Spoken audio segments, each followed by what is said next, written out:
സ്നേഹിതർക്കു വേണ്ടി ജീവൻ അർപ്പിക്കുന്നതിനേക്കാൾ വലിയ സ്നേഹമില്ല. വിശുദ്ധ യോഹന്നാൻ ശ്ലീഹായുടെ സുവിശേഷം 15-ാം അധ്യായം 13-ാം തിരുവചനം. ക്രിസ്തുനാഥൻ നമ്മെ പഠിപ്പിച്ചതും നമുക്ക് പകർന്നു തന്നതും ഇത് തന്നെയാണ്. മറ്റുള്ളവരെ സ്നേഹിക്കുക. നമ്മളുള്ള സ്നേഹത്തെ പ്രതി അവിടുന്ന് കുരിശുമരണത്തിന് തയ്യാറായി.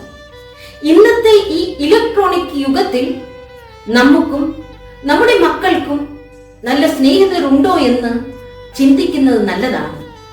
നമ്മുടെ തെറ്റുകൾ തിരുത്തി നല്ലത് മാത്രം പറഞ്ഞ് നന്മയിലൂടെ നയിക്കുന്നവർ ആണ് നല്ല സ്നേഹിതർ. ഇന്ന് പല സുഹൃത്ത് ബന്ധങ്ങളും സ്വാർത്ഥതയ്ക്കും സ്വന്തം കാര്യലബ്ധിക്കും വേണ്ടിയാണ്. ഇന്നത്തെ തലമുറയ്ക്ക് പലപ്പോഴും യഥാർത്ഥ സുഹൃത്ത് ബന്ധം എന്താണെന്ന് മനസ്സിലാക്കാൻ സാധിക്കാതെ വരുന്നു. അവർ എല്ലാത്തിനും മൊബൈലിനെ ആശ്രയിക്കാൻ ശ്രമിക്കുന്നു. അതിലൂടെ ലോകത്തിന്റെ കാപട്യം മനസ്സിലാക്കാൻ സാധിക്കാതെ വരുന്നു. ഈശോ ലാസറിന്റെ മരണവിവരം അറിഞ്ഞപ്പോൾ കരഞ്ഞു എന്ന് വിശുദ്ധ ബൈബിൾ വചനം നമ്മെ പഠിപ്പിക്കുന്നു. സ്നേഹത്തിന്റെ ആഴമാണ് ഇത് നമ്മെ പഠിപ്പിക്കുന്നത്. ലോകത്തോടുള്ള സ്നേഹത്തിന്റെ ആഴമാണ് സ്വന്തം പുത്രനെ ലോകത്തിലേക്ക് അയക്കാൻ പിതാവ് തയ്യാറാകുന്നത്. മക്കളോടുള്ള സ്നേഹത്തിന്റെ ആഴമാണ് പുത്രന്റെ കുരിശുമരണം. കുരിശുമരണത്തിലൂടെ മക്കളുടെ പാപത്തിന്റെ പരിഹാരം കാണുകയും ഉയർപ്പിലൂടെ അതിന്റെ വിജയം നേടുകയും ചെയ്യുന്ന പുത്രൻ തന്റെ മക്കൾ പാപത്തിന് അടിമകളാകാതിരിക്കാൻ പരിശുദ്ധാത്മാവിനെ അയച്ച് അവർക്ക് ശക്തി നൽകുവാനും തയ്യാറായ സ്നേഹം എല്ലാം സ്നേഹത്തെ പ്രതിയാണ്. ഈ സ്നേഹ ചൈതന്യം നമുക്ക് നമ്മുടെ കുടുംബത്തിലേക്ക് പകർന്നു നൽകുവാൻ സാധിക്കണം.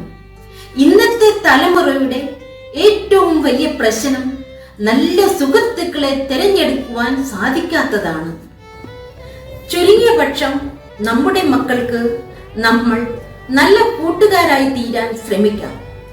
തന്റെ മാതാപിതാക്കന്മാരോട് എല്ലാം തുറന്ന് സംസാരിക്കാം എന്ന് അവസ്ഥ കുടുംബത്തിൽ ഉണ്ടായാൽ ആ മക്കൾ ഒരിക്കലും വഴിതെറ്റിപ്പോവുകയില്ല.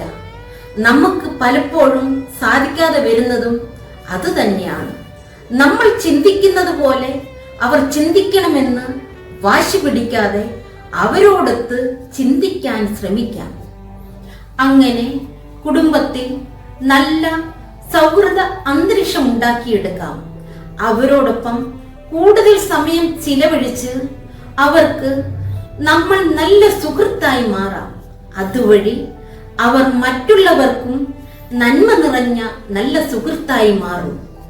അങ്ങനെ നന്മയുടെ സുവിശേഷം നല്ല സ്നേഹബന്ധത്തിലൂടെ ലോകത്തിന് പകർന്നു കൊടുക്കാം. അങ്ങനെ നമ്മുടെ ജീവിതവും ഒരു സ്നേഹബലിയായി തീർക്കാൻ ശ്രമിക്കാം. അതിനായി പരിശ്രമിക്കുകയും ചെയ്യാം.